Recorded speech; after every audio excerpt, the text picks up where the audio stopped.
Our next guest is an exciting one. While some of his work includes starring in a variety of films and TV shows, Patrick has gained a reputation for helping grow and scale small businesses.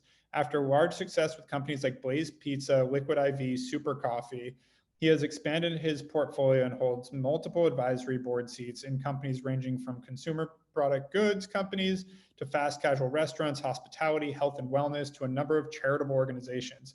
He is committed to helping young entrepreneurs take their businesses to the next level and achieve their lifelong goals. Joining me for a fireside chat to round out the day on legacy building, succeeding in the crosshairs of business and entertainment, I'd like to introduce Patrick Schwarzenegger. How are you? Hey, buddy. How are you? Good. Thanks for joining us, man. Thanks for having me on here. How you doing? Good, good. So would love to start, what originally got you into investing? Like, and tell us a little bit about kind of growing up in the environment you did. I'm sure some people would love insight with the parents you have. How was that upbringing and how did that lead to what you're doing? Yeah, I started my first company. It was actually a clothing company when I was in middle school. And it was a nonprofit called Project 360. Mm-hmm. And I just fell in love with business kind of there. I mean, my dad kind of always told me the best way to learn business was firsthand. And I was frustrated with the idea that in middle school and even in high school, you really weren't taught much about business or about real life altogether. But so my dad kind of challenged me to go out and start a business for charity and to raise money and raise awareness. I was going to ask, how did you, like in middle school, obviously you wanted to start a business, money was a part of it, but like, how did you decide to make that a nonprofit and raise money as well? Like what side did that come from? My family's always been a very, charitable family, giving back. My dad started the After School All-Stars Association. My grandma started Special Olympics. Uncle started Best Buddies. The other one started the Red Campaign with Bono. So my family's always been about finding ways to give. Giving is always better than receiving. And for me, it was kind of the best case scenario. I mean, I was finding ways to help people, donate money, raise awareness, and then also learn about business. And I feel like it took off a little bit of the stress of business maybe. Sure. But it was a great way to learn. And I sold that company off in high school. And so when you sold it off, was it a big exit? Was it No. Because at the time I had started and I raised close to six figures and I was a 13-year-old for the battered women's shelter of Long Beach, and for After School All-Stars, for kids having a place to go after school. And after that, I started to transition over to a benefits corp. So still raising money for awareness, but for charity, but also making a profit. And I got to the point where I really disliked what I was doing. And I was in high school. I wouldn't wear the clothes that I was making. I was making bracelets. It was like 90% of the customers were female. And it just wasn't what I was wanting to do. So I sold it off to one of the other female partners. And I took some of the money that I made, along with a small loan, and invested in a company called Blaze Pizza. I started an internship for a guy named John Davis, who was a producer, and he had just exited a company called Wetzel's Pretzels. Yep. And Rick Wetzel came to him with the idea to start Blaze Pizza. He was like, look, every customer wants to have a say with their food now. They want to see it being made. They want to customize. They want to, change this option, that option. Chipotle was blowing up. Subway was already crushing it. And he was like, I want to do the same thing, but with pizza. And I was listening in on the meeting and I was like, oh my fucking God, this is genius. I want to get in. And I was a junior in high school at the time. And I was like, I'm going to go to USC in a few years. Mr. Wetzel, you just graduated there. I want to take this concept to USC. And I was also interning for Rick Caruso at the Grove. And I was like, we should open one of these at the Grove. And it all just kind of came together. So they opened their first store. And then I opened two of my own franchises, one at the Grove and then one at USC once I got there. I've actually been to that Blaze Pizza location. I know exactly what you're talking about. The one at USC. Okay. Yeah, great. Give me 5 stars. Yeah. And now we're 360 something stores later, and I sold a majority stake out of that. And the best part about the Blaze Pizza experience, besides making money and stuff, was really learning the ins and outs of operations management and stuff. Again, it was just firsthand experiences, but in the grander scheme of things, the best thing to come from it was I started to use Blaze as a vertical. And when I was in college, there were a lot of kids at USC that were starting companies, and they would come to me and say, hey, would you test this product in your Blaze store? Hey, do you mind if we set up a little stand in this Blaze store? Hey, do you think we can get some consumer insights about, you know, some of your customers? And I was like, oh my God, you know what I'm going to start doing is I'm going to create an advisory holding company with the money that I made from Blaze. And I'm going to start integrating products into my other companies as verticals and start testing and seeing which ones do well. And in that way, I'll be able to get a quick glimpse of what's going to work. And that's kind of how I grew my Achilles Advisors, which is my company, and have about 17 companies underneath that, different CPG companies, like you mentioned, of Super Coffee or Liquid IV and Ladder, et cetera. And I just started growing, and it's been a great journey. And so, since we're talking about legacy, I'm going to take a step back. When you sold your fashion company, you decided to invest in Blaze. Like, did that come from parental guidance? Where did that come from? Because there's a lot of, you know, juniors in high school that would make some sort of cash influx and go, I'm going to buy a sick new car. I'm going to go do something else. But you took that money and put it into a new endeavor and worked your butt off. Like, where did that come from, do you think? From my family. My dad is very, very strict with money. He's the most helpful person, willing to give away as much as he wants to charity. But when it comes to, he'll know a credit card charge for a $4 coffee on his credit card. You know, he's he knows everything that's going on, and he's a huge believer of savings and not spending outside your means. And really, it's all about not putting a value on other people's beliefs about you and their opinions about you. And so much of what people go and do with their money stems from that, is worrying about, what do other people think about me? What do they think about the car that I drive? What do they think about my big egotistical office? What do they think about where I live? What do they think about all of this different crap that, you know, he never really gave one slightest crap about what other people thought of him. And I think that was one of the things that really propelled him in life, was never worrying about what other people said, whether it was negative or positive. And he just had a clear path and vision of where he wanted to go. And that was the same with me. I mean, I had, you know, all my friends had nicer cars than I did and stuff like that. And I didn't care. And when I got to college and I could finally afford to get my first car, I didn't go and splash. You know, I always looked at, you know, reutilizing the capital for investments for my future. I always try to look for opportunities, what's going to push me further along the path of where I want to go in life. And buying a cool car doesn't do that for me. Buying a big giant house or whatever doesn't do it for me. But starting an advisory holding company and using that capital and bringing in new brands to build them does. And that's what I love to do, and that's what I'm going to continue to do. And so, perfect. On that note, how do you decide what you're going to invest in? Like, what's kind of around your criteria? Like Liquid IV, you guys just sold to Unilever, right? Did I see that? Yeah. We just sold to Unilever about 2 weeks ago, which was amazing. Brandon Cohen is just a plus entrepreneur. He got me in on the company. It was 2 years ago. They're already kind of in growth phase, but you know, he was so unique in that company. I'm always a huge believer of, you know, not only the product, but the people behind it. And I always bet on the jockey. And he was someone that I really bet on, because he was so adamant about his mission and about the giving back portion. And I remember there was a week that we were supposed to have our first initial call about closing the documents, and he was out on a mission trip, and he had no service and couldn't communicate. And I was like, you know what, and he was like, we have to reschedule the next week. I'm on the mission all week.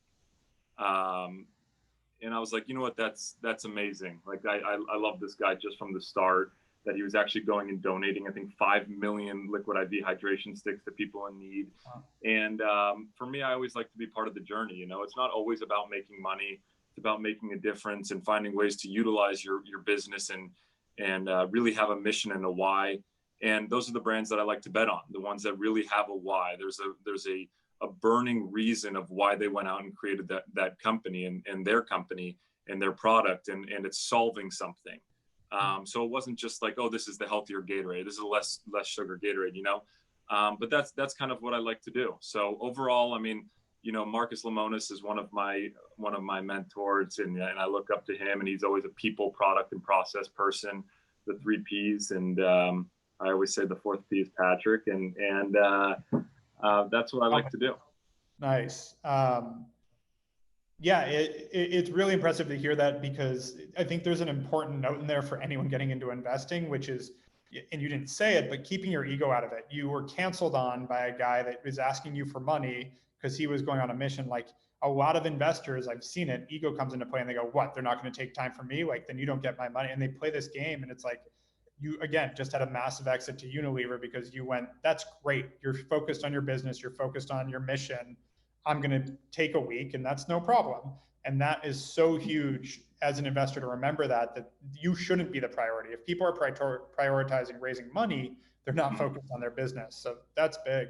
So yeah, he was, I mean, and he continued that way. I mean, my mom had an event for Alzheimer's about 6 months ago, and it was a Saturday morning at 7 a.m. at Equinox. And my mom messaged Brandon to ask if he would come. And he showed up and set up and donated his liquid IV sets for every single person at the event. And he came personally and was, you know, passing them out. This is months before a massive exit, and he was there Saturday, 7 a.m. So it was, you bring up a great point of putting the ego to the side. And, you know, that's a huge part of the investor side and of the founder side. And actually, quick spin-off question of that. Do you know if Unilever is behind the mission as well? Has there been any talk on whether they're going to be weird about it? Or yeah, I can't say anything about the deal, but it's something that Brandon felt extremely comfortable of him and his team getting to stay, and people that were believing in his mission and what he wanted to continue to do with the future. Awesome. That's good to hear. And yeah. So through all this, what's the best learning experience that you've had as being an investor? A cautionary tale, something that you've learned a lot from? Patience. Yeah. Patience is the biggest thing that I've learned. I continue to learn, and that I'll continue to tell people, because look, we live in a state of instant success, instant gratification, everyone wants everything like this. Whether you want to order your food through Uber Eats or Postmates, you want to watch a movie through Netflix, you want to buy something and have it at your doorstep in a few hours through Amazon, whatever it is, everyone wants everything like this. And with investing, you can't think like that. You know, I mean, we can get into details of how long it took you to grow your company and Hawke Media and get to this large of a seminar and a conference. It doesn't happen overnight. It takes a lot of time, a lot of years of building and building and building. And everyone always is like, oh my God, I cannot believe that, you know, you're in your 20s and you sold a company for hundreds of millions, and you were part of that with Blaze. And I was like, yeah, I mean, it was extremely lucky, but it also took 8-9 years. Yep. You know, I've had stores that didn't do that well. There's plenty of companies that you don't hear about that aren't doing great at all. So it's always like, you know, it just takes time. Things take a lot of time, and you have to be willing to just grind through the down periods, which I know that a lot of companies are going through right now. It's a really tough struggle for a lot of people out there. And, you know, I've seen it firsthand with a bunch of our businesses, especially in the gym industry. It's just been a utter disaster. And you gotta have great, you know, partners, employees, investors, and other people that are willing to huddle around you and get you through the dark periods or the down times, and just keep trucking along. You know, entrepreneurialism and starting a business and running a business isn't the most, you know, lavish, pretty lifestyle, you know, going through it all. They only see the ones that really succeed and win, but it takes time. Yeah, no, it's fine. I mean, we've talked about this a little too much, so I'll promise it the last time, but we launched our nonprofit arm 3 weeks ago to basically help teach inner city high school kids digital marketing skills. And it's been awesome having our people volunteer every weekend to do classes. I did one this weekend, and they asked me, like, as an entrepreneur, like, you know, you're getting rich, like, what did you buy? Like, they're talking about that side of things. Like, guys, like, anyone that pulls up in a Ferrari and tries to brag about it doesn't know what they're talking about. Because a Ferrari, like the cost of a lease on a Ferrari is less than the cost of a minimum wage employee in California at this point. So like it's one employee. Like if you think that's something that like creates hype, it's, as you said, it's worrying about what other people think. But if you really understand it, it's like, this means nothing. You should be hiring someone, investing in your business. And it all, as you said, takes time. And on that note, kind of pivoting to the real estate side, they always say that every house takes twice as long to build and costs twice as much when you're getting into construction. How has it been on the real estate side of things for you? I know that's another focus of your investing. You know, it's not so much a focus. I've had some great, I would call it luck. That's the best way to describe it. I'm not, a connoisseur in the area of real estate. I wouldn't trust me with real estate so much. I'm addicted to Redfin app and Zillow and stuff. But when I see a great opportunity, and then I'll kind of go in, and I've had, I've traded 4 or 5 different houses in the last few years, and it's just been out of luck.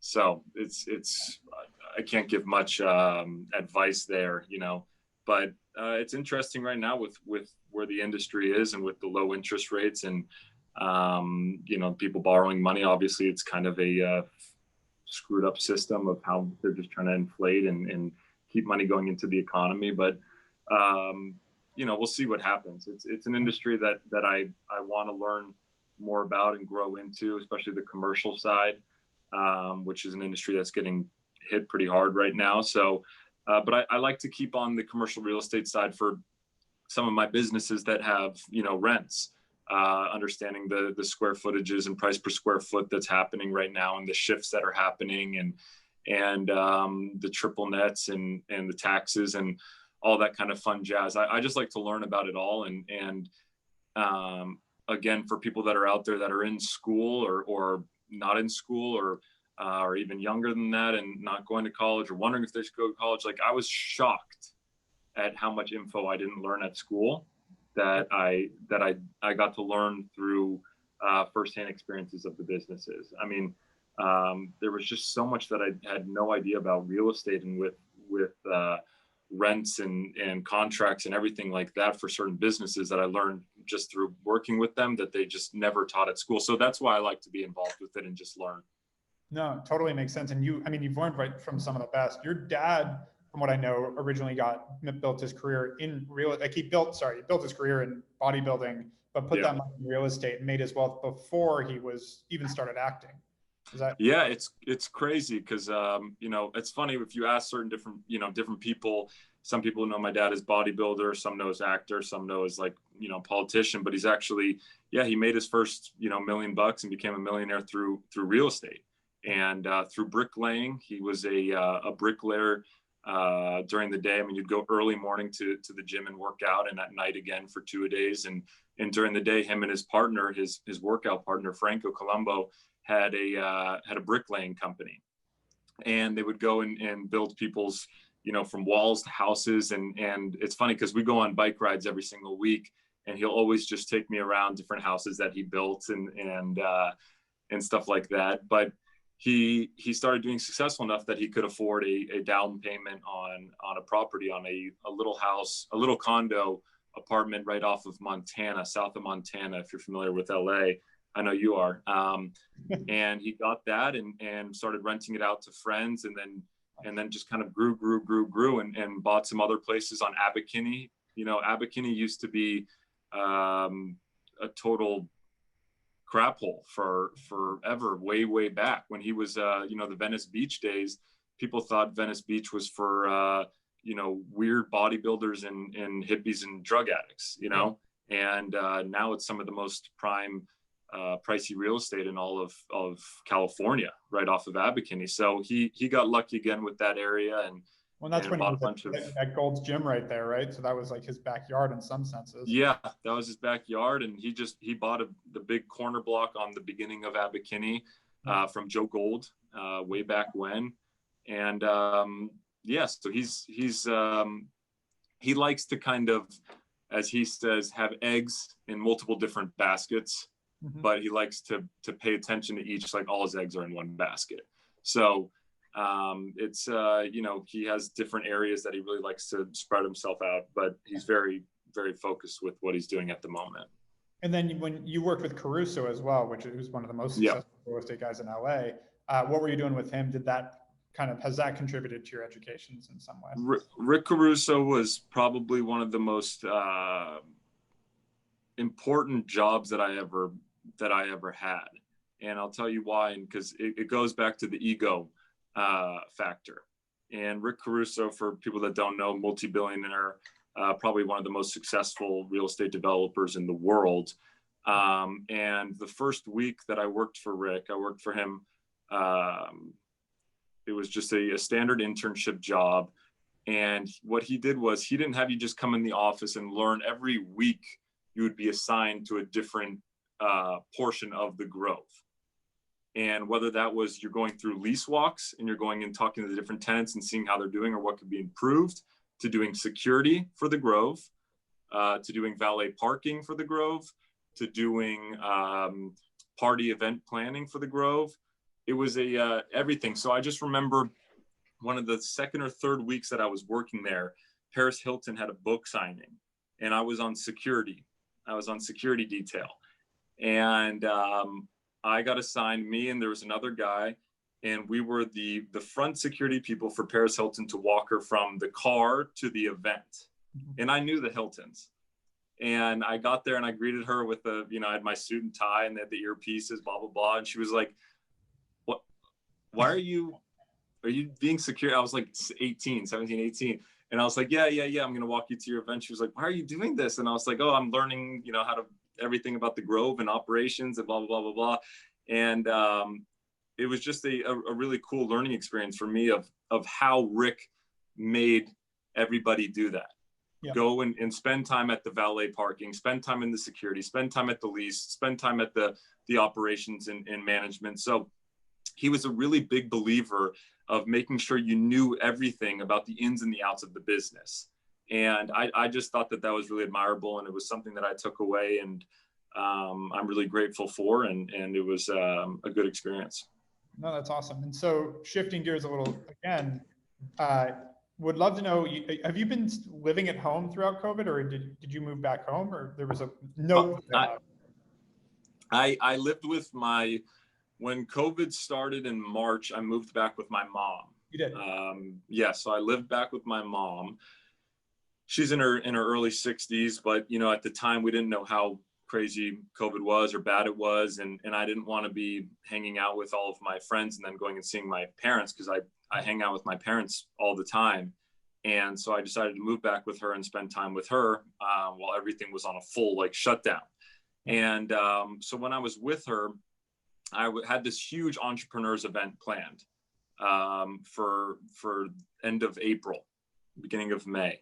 And I had spent so much time on it and money, and it was supposed to be raising money for charity and all this stuff. And they were like, boom, insurance won't cover it. The event's canceled. And I was like, God damn it. Mom, we need to do something that, we can continue to utilize this time being together at home and try to help people kind of through this, specifically in business. That's what I love to do. So we started doing a Instagram live show just each and every day where we would interview different business leaders, different, whether it's a celebrity or a Joe Schmo or whoever, about what they were kind of doing during that time, how they were pivoting their business or, what they were thinking about shifting as in terms of, their P&L or furloughs or not, or just kind of an honest conversation with people about what they were going through. And then we started something in particular called Small Business Saturday, where every Saturday I would go with a small business owner and talk to them about what they were going through and how we could kind of help as a community and everything like that. So it was a really great time to live back with my mom and to do that with her. And we are starting a business together right now. So it was just a cool kind of thing that we could do to help other people and find ways to show other people that we're giving back during this time and just have some raw conversations with people. Like I said, it's been a really, really difficult time for a lot of small businesses, big businesses. just individuals in general. So just trying to, use my platform and do what I can to help. Yeah, I've seen, we did a similar thing, and I'm curious what you've seen on this, but there's a couple companies that stand out to me that have been incredible in the pivots because they fit such the core of who would be hit hard with this. So one is Innovative Fitness up in Canada. It's a chain of gyms, pivoted to digital training and did not lose revenue. In fact, now they're opening gyms again. The revenue has increased this year. So they're going into online training and building a whole new platform for it. So that's one that I thought was amazing. The other one, caught up with my buddy Sean at Snack Nation, local guys. They just repivoted, right? They just changed their name and stuff. Yeah, Peru, and they actually have not. They're even now as well. So for those that don't know Snack Nation, it's office snacks delivered to your office. Right. Based out of LA, like super tough, and they are not. I mean, I'm sure they had a dip during the time, but they are currently at where they were in terms of pre-COVID on revenue by pivoting into being like an all-employee wellness company. They're doing like send your employees snacks, like giving individual employees snacks instead of being in the office, but they're doing tons of other things. Smart. But it just shows you how, like, when you're a really great, entrepreneur or leader or something like that, some people just kind of wait for this whole thing to be done in hopes that they can recover after. And then other people are on the offense of just strategically thinking, what can I do right now to shift? I understand that this next month, 2 months, quarter, 2 quarters, my earnings will be down, my revenue will be down, profit will be down. I might have to, let some people off or whatever and hope that they can come back in 2 months. But this is what my company is going to do to shift and change for the long term. It's always about long term and the patience, like I said. So, I haven't fully caught up to the story of the Snack Nation, but that's awesome what they're doing, and same with the gyms. And, we talked to a bunch of different people, and that, one guy was a pizza owner and he couldn't serve any food and stuff. So he started to use his pizza ovens in the high heat to blow glass and do stuff for face masks at the time when people were just starting with face masks, or Tito's alcohol, of using their factory to do hand sanitizers. And there was just a bunch of cool, situations of people really thinking outside the realm. And yeah, it was a great time. Yeah, there were opportunities, and I think it's easy to get into kind of victim mode, but I think as an entrepreneur, you're not allowed to. You can't be like, woe is me, bad luck, et cetera. You have a responsibility in that situation to try to figure out what you can do for your people. So taking a different path here, would love to hear more about your kind of acting and modeling career, because I want to know, first off, how you got it. Obviously there's some assumptions of how you got into it, but what really led to you getting into the entertainment side? Yeah, the entertainment side, I love for multiple reasons. It's hard for some people to understand, but again, it goes back to the idea of like having an overall vision and a goal board, and allowing any sort of opportunities to arise to get you closer to that. And with film, I enjoy it because I enjoy trying to put myself into someone else's shoes. I mean, that's really what the acting is at the end of the day. And it's something that I find helps with business. It helps with my investing. It helps with business ops and understanding target consumers and audience. But, for example, I'll just say one was, 2 or 3 years ago, I went and I got to live on Fort Hood military post for about 4.5 months with the soldiers, which was like an amazing experience, something that I would have never gotten to do unless I was working on a film that had clearance from the government to be on post. And it was at the same time that I was looking at another company of investing, and I had brought the product over to the post, to the military post, and it allowed me to get consumer insight from a totally different group of people than I would ever be surrounded by in Los Angeles. I mean, this is out in Texas. You're talking about our soldiers. You're talking about people that are their income, their stickiness, everything is different. And it was so interesting to see how they thought of different products, how they looked at the price point, how they looked at certain nutritional values. What did they know about what X, Y, and Z botanical or this thing was or not? And it was just so interesting. So I always try to find ways of how I can learn from the film side onto the business side as well. Another reason is it continues to build my platform. You know, I know that I probably wouldn't be here unless I had some sort of a little bit of accolades or something in the business, but also the side of the film helps to raise my platform and allows me to continue to help young entrepreneurs in a better way than if my platform wasn't bigger. And that's my ultimate goal, right? Is to go and help out young entrepreneurs and make their dreams come true, be a guiding hand along the business trajectory for them. So I view film in those kind of multiple ways. Modeling, not so much. You know, I've just worked with really cool, like Tom Ford, who's someone that's extremely an acclaimed designer, businessman, filmmaker, writer, and to get to work with him on set and actually see him in his environment and his vision and stuff like that. Like, that's just a treat for me, again, just to go out and learn and to get paid to do that. I mean, why not? But, you know, I'm not a model. I don't want to be considered that. I don't enjoy that. But when there's certain people that I can really get to go and work for and learn under and really see them in their place, then by all means, I would love to. And I think that's key, is like, you've used all of these things to kind of create synergy to help each aspect of your career. So whether it is modeling, and obviously the goal isn't just to be a model, but you've taken stuff like, again, being with Tom Ford, the acting and learning from the people you spent 4.5 months with in Texas. Like, it's a broader thinking that I think a lot of people could benefit from. It's like, don't be short-sighted where here's the thing, this is all I'm doing. It's like, okay, so I have this, what else can that be? We talk about that internally on our team all the time, is like, don't take everything at face value. Like, how else can you be more valuable and create more for yourself? So I think that's huge. What's your favorite role you've played, by the way? That was probably one of my favorites. It was a mini series called The Long Road Home that was for National Geographic, and I mean, it was a massive budget, and I got to play a soldier and live on the military post, like I said. So that was definitely one of the most interesting and probably best learning experiences that I've ever had. So yeah, I would have to say up there, if not Grown Ups 2 or whatever I did with Sandler and Spade and all those guys years ago, which was probably the most fun set. That seems like it would be a blast. Yeah. So born and raised in LA, right? Yeah, born and raised here in LA. This is e-commerce week LA. How do you think that's played a part in your career? Like, aside from the family and who you were born to, but also like being in LA, how do you think that has affected your career? It's huge. It's massive. LA is becoming such an entrepreneurial hotspot, and there are other places throughout America that are as well.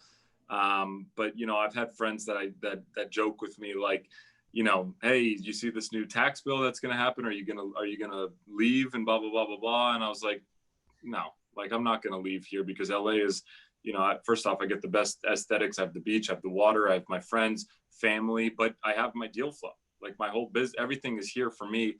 And the amount of entrepreneurial spirit and the amount of businesses that are being started and created out of here, out of our backyards, it's just massive for being an investor and an advisor, and you know, yep, just having your kind of ear on the ground here is huge. But again, I know other kind of growth, you know, marketing agencies and stuff like that have moved to Salt Lake or to Austin or to other places because of those reasons and stuff. And I understand that once they have a really established business. But, you know, I'm just starting, you know, I'm still just growing, and my business has me and another person. And, you know, I hope to grow it to have, you know, a huge company one day, and really get to have tons of different businesses under our arm and create businesses under that. But for right now, I think that LA is a tremendous hotspot for business and you know, learning. We have such a dense population here and so many different types of people that it's, I think it's huge. Yeah, no, I mean, I was born here, grew up in California as well, but up in Ojai. And I've got to say, we just went through a thought process of, you know, with COVID and everything, my wife and I were talking, like, should we live somewhere else? Let's start looking. We have every option in the world. Like, Hawke Media is remote. We have actually employees in 17 states now. So like, wow, really could be anywhere. Yeah. And we started looking, and it was like, we started checking the box, and like, one big one was, I got to be near a good airport, because this will end. Like, COVID's going to end. We're going to go back to travel. I got to be able to jump around to where all my people are. And then I looked at the places that have big airports that can get me around. I was like, yeah, nothing beats LA. And that's not to disparage every other city, but there's a reason people are willing to pay 13.3% extra tax here over federal. And they're not all just blind and stupid. It's a fee to live here, but it's usually got an ROI on it. I think both efficiency and lifestyle, you just can't beat it, both business and lifestyle wise. It's a reason to start. Yeah. I agree. It's going to be interesting to see how they can find ways to incentivize businesses to stay here. Correct. That's going to be a big thing, I think, for California's future, because, you know, some of the large corporations to large individuals are obviously paying, I think, 2/3 of the actual taxes of California. And I mean, you see what happened with Elon Musk, or with what's his name in his podcast after the $100 million Spotify deal, and people kind of fleeing because of the tax situation and how much they stay. So I think that California does have to find a medium of how can I continue to keep, large businesses and large individuals to stay here. Yeah. So it'll be interesting to see that. And I agree. I think it's the big company thing is interesting. And I think for an individual, it makes sense. If you're having like a one-time big event, you're selling a company, you're Joe Rogan and just made 200 million. Yeah. I get why you'd want to go live in Texas for a few years. I have a few friends that have done it. It's not good for California, but I do get that. But most of them end up coming back. So there has to be something other than just trying to be, I know California tries to do, I forgot what the term is, but they go after people that try, even 5 years later, try to come back. But there's a better way than that. And there's a lot of benefits in California on the real estate side too, which they're arguing it, but Prop 13, making it so nobody's property tax goes up. Like there's things that make it, a better place to be for other reasons, investment wise. Like the government gets their money in some way, whether it's sales tax, et cetera, it all goes around. So it's always interesting it's not that cut and dry. And again, you can't live in here. So the other part of your career is very, as you said, philanthropy driven. So whether it's Project 360, other things, would love to know like what drives that side of your priorities. How do you look at charities? How do you look at what you're doing there? I just, that's kind of just my upbringing. From like I said, my grandma started the Special Olympics. My grandfather started the Peace Corps. My mom, started the Alzheimer's Association, Women's Alzheimer's Movement. My dad with the After School All Stars. So, and then all my uncles are all heads of different charities. It's just kind of a gratitude thing of I'm grateful for the life that I've been given. I still want to work my ass off and accomplish the things that I want to accomplish. But obviously I have a small platform or somewhat of a platform to find ways to give back and utilize it to help other people. And it's just, there's no better feeling than it is to help other people and to give. I know it's kind of cheesy, but it's true. I think it's a great thing. And so, but with that, you can't do everything. So how do you kind of choose where to help, what to do, that side of things? Well, from certain sides of businesses, I always push the businesses to have some sort of give back model or portion that's benefits proceeds. And it doesn't have to be some random charity. It could be something that lines up with your mission. I mean, if you have, Super Coffee or something, and you have MCT oil and omega-3s and 6s and stuff that's good for brain health, then go link up with the Alzheimer's Association. If you're Liquid IV and you're doing stuff for hydration and stuff, okay, then go link up with X, Y, and Z, something that just really makes sense. And customers buy the why. They really do buy the why, and they buy into the mission part. So I think it's something that it's like, why not use business as a way to educate consumers and to, find ways to raise awareness and raise money. How do I find time? It's come on, everyone has time. It's, people that say I have no time, I don't believe that. Sleep faster, my dad always says, or set your alarm earlier and stuff like that. It's for taking one day out of the month in November to go do, gifting of presents to people that are, in less fortunate situations, or to do food drives during Thanksgiving and Christmas and be on board calls once a month for a charity and organizing events and charity events. Like, come on, it's not, it's the least that I can do. So.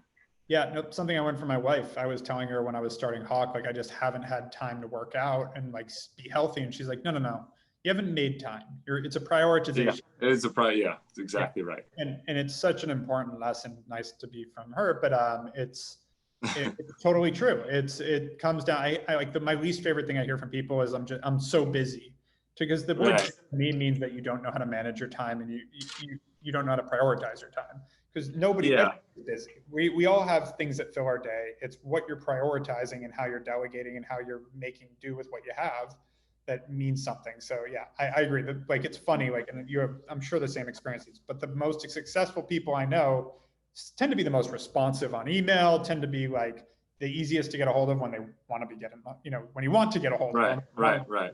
So it's, And they find ways to clear out parts of their days for things that are big, you know. I mean, like Bob Iger taking certain parts of the morning to do not talking to anyone, or taking his meditation, or, you know, that's what my dad does every single morning at like 5, 6 a.m. or whatever. He does his bike ride without anybody, you know, messing with him, and goes to the gym. And those are times where he doesn't even own a phone, have a phone, but I mean, he doesn't bring his iPad or his assistant, anything like that. Goes with his friends and does that. And it's just like, you know, you can always find time if you prioritize to make those things, you know, part of your day. yep, 100%. It's all about prioritization. So a couple more questions before we open it up to the audience. So guys, get ready, start getting your questions together and submitting them. But one, what's next? So you've started to build this platform. You've done some pretty incredible things at a young age. What's kind of do you have a long-term vision, long-term goals? What's starting to build out now? Oh man, I'm just, you know, continuing on.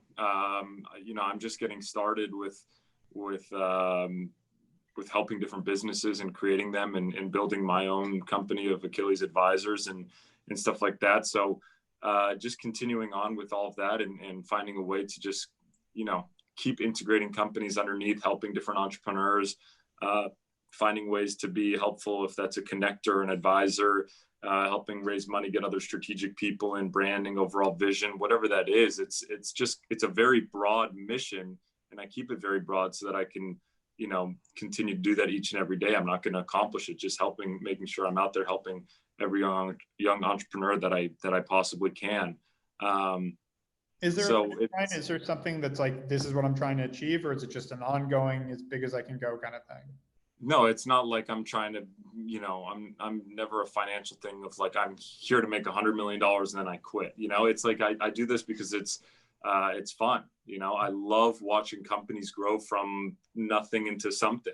I love creating jobs. I love making money too. I love, you know, the faces and the what happens with other people's lives when their business accelerates and does really well and their dreams come true. I mean, that's fun for me. It's not so much work. It's just great. So there's no, you know, it's not a finite goal. It's an infinite goal of just continuing to build on that, and getting closer towards a, you know, a world where every entrepreneur has the ability to have access to different capital and advisory and motivation to get their dreams complete. Yep. No. And so I got one last question, and then it looks like actually someone asked this question anyway, so I'm going to jump right into it. But what would be your advice for someone that wants to pursue their dreams, that wants to follow in your footsteps, that wants to do something, whether it's a young person, or it doesn't have to be a young person, it could be someone mid in their career that's trying to really pursue what they would, you said it best, which I really love because I feel the same way. You do this because it's fun. Like, there's no, like, I'm trying to make $100 million. It's like, I love this and I'm going to keep working. And because of that, in a lot of ways, you've ended up being very successful. So what would be your advice to someone else that would love to pursue that same thing? To start, to go out there and really start. You know, so many times I get so many DMs and messages of people saying, hey, can you give me motivation to go out and start my first company? And I, you know, I want to wake up in the morning to work out. Can you give me some motivation to go do that, and everything like that? Everyone has kind of the motivation set somewhere inside of them. You have to really connect the why. You know, why do you want to get in shape and have a six pack? Oh, why do you want to, you know, make $100 million? Is that because you want to be rich and show off your Ferrari and stuff like that? Or is it because, you know, you couldn't afford education and you want to give your kids a better life than what you had growing up? Or, you know, so really connecting a why to your finite goal creates a bond. It creates the subconscious and the conscious to connect, and then you really have something that you're drawn upon to go out and do it. And I think that that's such a massive thing that people often forget, is that they're just so connected to this monetary goal, or this CEO position, or this exit, and this, because again, they're worried about, what will someone else think once I make that money? Yeah. What will someone else think once I drive it? You know, there's so much pressure on individuals today with social media and everything to just show this highlight reel of, look where I am today. And if you focus on the why of where you really want to go and why, it will bring you internal happiness and joy 10 times over than any sort of, you know, necklace or Ferrari or house can. So I'm a huge believer of just people really going out there and actually starting, taking that first little step, remembering patience, and, you know, those are and having the why. Those are kind of my three biggest things. And I host a goals series every single January, where I have a bunch of people, you know, on you know, this year we'll probably do it on Zoom, but to the office, or I rent out a place and I just do a goals thing, because so many people have goals, but they're often afraid to acknowledge them. They're often afraid to actually write them down and tell themselves, what is it that I want to accomplish, and tell other people, random people, what their goals are, because they're worried about what happens if they fail or if they don't get there. Yeah. And what I've learned through psychology and through my own self, of, if I tell other people my goals, it almost holds me accountable. I try to go out there and I try to get there. And it also puts this different mindset on my subconscious of always continuously reminding me, this is what I want to do. This is what I want to, how I want to use today. I mean, I have a whiteboard, which is, it's just a classic thing, but it's in my office. And I always put up my 5 weekly goals, something for every day of the week, and just saying, okay, what is it that I want to accomplish today? What do I want to accomplish this week? How can I use each and every day of getting closer and closer and closer towards where I want to get to? And it just literally creates a GPS. It's ways, it's maps for your life of where do you want to go. So for anybody out there that wants to, you know, I don't think you want to follow my exact path. You can follow your own path, and every different path is different. But, you know, just really understand, why is it that you want to do what you want to do? Link that and set up clear goals, and talk to your friends and peers about it, and go out and use each and every day, getting closer and closer. So to push a little more on that, and then we can, the next question, where do you start? So I agree 100% with you. The passion, like the why is so important. But assuming that's there, what's the step one? What would you recommend? Yeah, I mean, I would never assume that it's there, because people, a majority of people don't have that connection. And if they do have that connection, they haven't fully understood it and fully brought it to life and spoken it out into existence. So again, I would start with the why. I would really sit down and start with, where is it that I want to go? Do I want to create this huge conference for every entrepreneur in LA to learn about e-commerce? Okay, why do I want to do this? What does that do for me? What does that do for my business? What does it do for my businesses that are under my business, et cetera, et cetera, et cetera? And then it's go out and take the first baby step.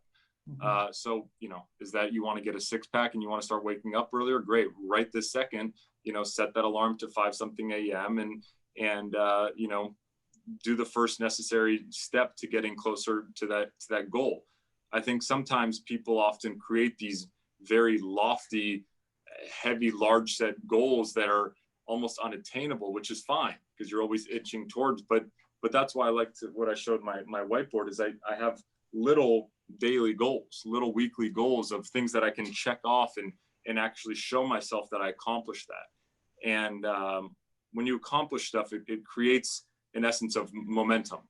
And my dad was a huge believer, and he would always make us, and I have funny stories about this, but making the bed. Make your bed in the morning and turn off the lights. And he would say that would create momentum. It would create a momentum of success, that you start your day with a form of success. And when you do that, you start to build momentum throughout the day, and you feel like you're continuously achieving things closer and closer. And even though making a bed has nothing to do with what I want to do in life, it's just a version of a psychological momentum. So it's hard for me to give advice of what's the first step you should do, because I don't know what everyone out there wants to do. But taking a small step of action and creating that momentum of achieving something will lead you into the next thing. Couldn't agree more. All right, so jumping into the questions. First one, I'm a solopreneur. How do I find a co-founder or business partner? It's a broad question, but what's the best way to find a business partner? Have you seen bad situations with business partners? Because I know I've seen plenty. It's tough. You know, some people say start your company with your best friends, and other people say never start your business with your best friend. You know, businesses, the best thing I would say is I would have you sit down to yourself and write down the 5 things that you're amazing at. What are the 5 things that you are really good at? Is that overall strategy? Is that operations every single day? Are you good at doing the financials? And then go right next to it and write, what are 5 things that you're absolutely terrible at? And what I would pressure you to go do is find someone that can complement you. Because when you're starting a business and it's the 2 of you, you don't want to be overlapping. There's so much shit to get done, and things pile up that when you have someone that it's almost a marriage, and they can go and conquer these things while you're conquering that, and you trust each other. That's kind of a massive thing, in my opinion. You know, there are tons of companies that are started by one person and they kind of build from there. And I would say for your early employees or early people that come in, you really want to make sure that they're incentivized. You treat your employees like absolute gold. Those are the people that are going to build this mission and dream with you, and make sure they're part of the journey, you know, incentivize them to do so. I couldn't agree more. I have an amazing business partner that we laugh about it because we could probably be interchangeable, but we don't want to be. And so we've always focused on separate parts of the business. He's hosting tomorrow, but it's been awesome. So yeah, that compliment is huge. Next question. You talked about the commercial real estate market taking a hit. Lots of companies are a result of major changes and increased challenges. Any predictions on unique businesses that could have a positive impact on the commercial real estate space? Yeah, what do you think would be positive to do with what's going on there?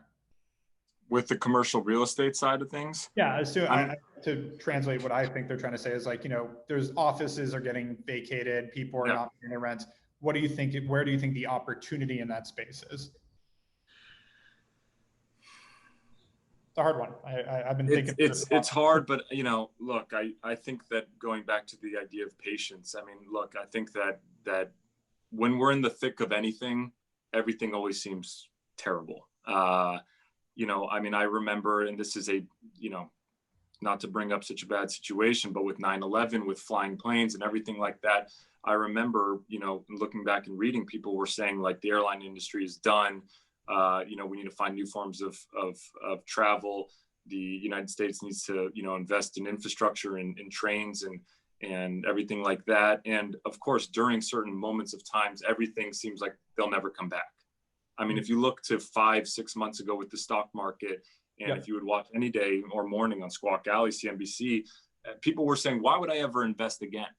Yeah. It makes absolutely no sense. The fact that I can invest and everything could grow, and within, you know, a few weeks, everything drops off. The market is done. It's going to shit.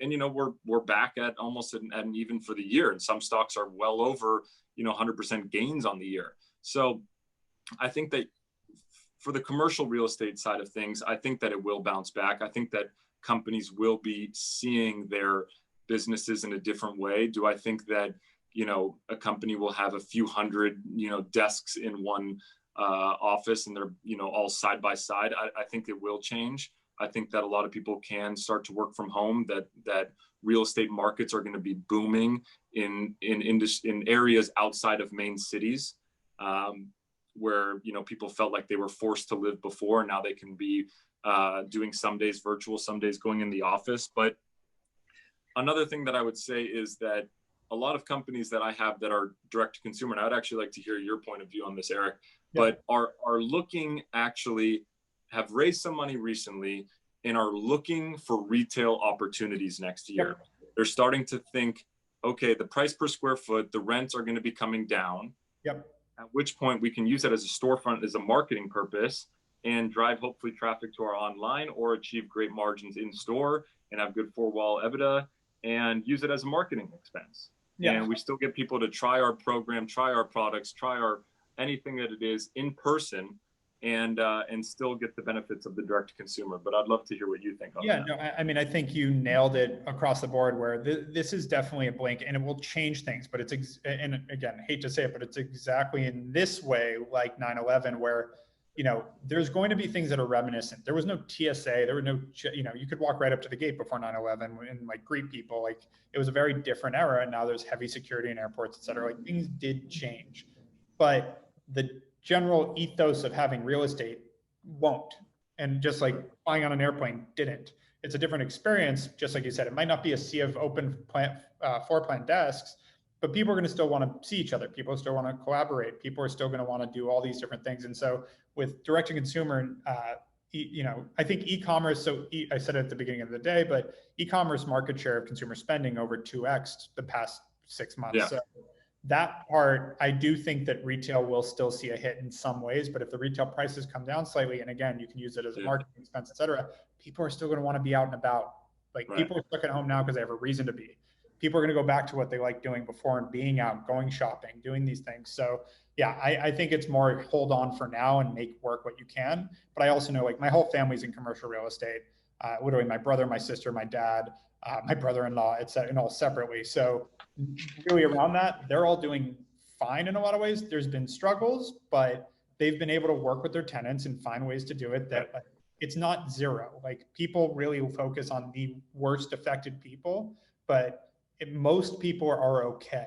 Even restaurants, a lot of the bigger restaurants in LA are surviving at 50-60% revenue, but with similar profitability because sadly they had to lay people off. I think the most affected people out of all of this are, lower income people that are waiters and busboys and in the, hosting and hospitality space, things like that. But, from a real estate standpoint, the actual business and the real estate side isn't as bad.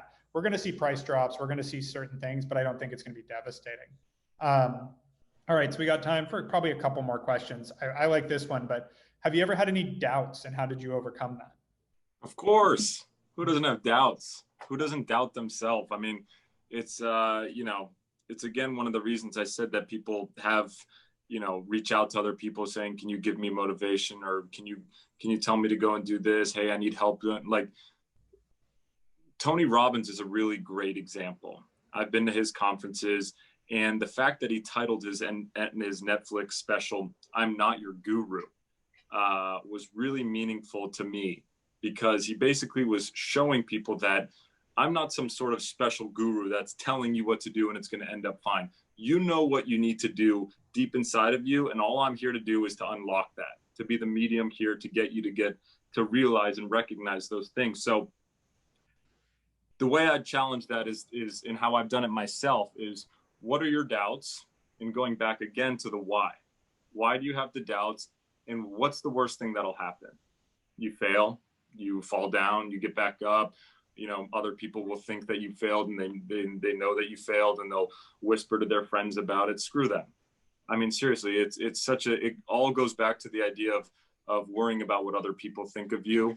And I have that so much in my life. I've always thought about, how are people going to compare me to my dad or to my mom if I don't succeed or make more money than them or become this politician or that big of an actor, etc. And it was just driving me down a path of worrying so much about what other people thought of me that I wasn't even enjoying my my life or my career goals and path. And when I started to recognize that and attribute it to the idea that I'm trying to impress every single person and trying to show them my accolades and blah, blah, blah, blah, blah, it started to let me recognize what I needed to change and what I needed to change about myself personally.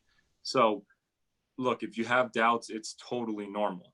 And it's something that I had, and I still, there's things that I still think about in trains of thought, but you got to figure out ways to think above that and know that you're capable and that you 100% can achieve and accomplish the goals that you set out to do. And don't worry about if you fail. If you fail, you learn from it, you change the mistakes that happen, and then it's no longer a failure. It's a learning lesson, and you bounce back and grow better and stronger as a person. Amen. All right. So we got 3 rapid fire questions to close this out. They're all on the same kind of path. So number 1, let's see, number one, is there an investor you look up to the most? Who would be the person you look up to the most from an investment side? Ooh, from an actual,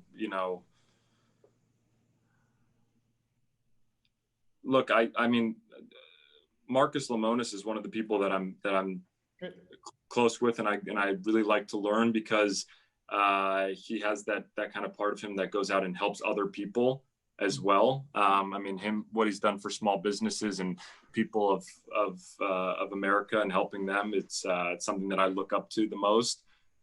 Sure, Warren Buffett or something like that has made the most money, but again, it's not always kind of about that for me. So Marcus Lemonis is definitely one of them.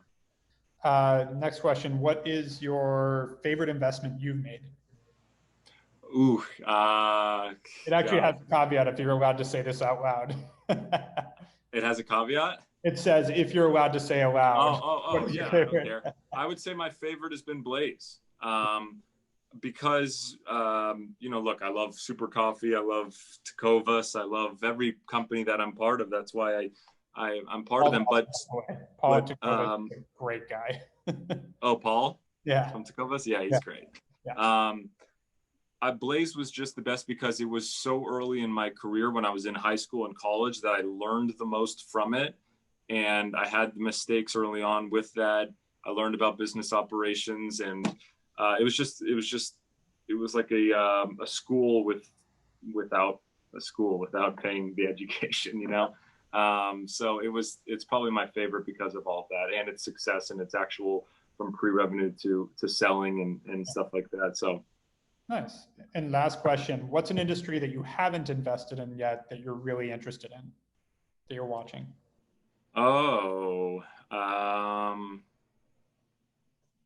Stuff probably in the environmental side, kind of from the greenhouse to just better for you kind of alternatives to environmental impact. Certain companies have changed their packaging and stuff like that, but something really in that space I would like to do. My family's really big on the environment and environmentalism, so trying to figure out something in that space with the future of hydrogen or electricity, etc. Yep, no, makes sense. Well, Patrick, thank you so much. We're going to wrap up here, but really appreciate your time, man. This was awesome.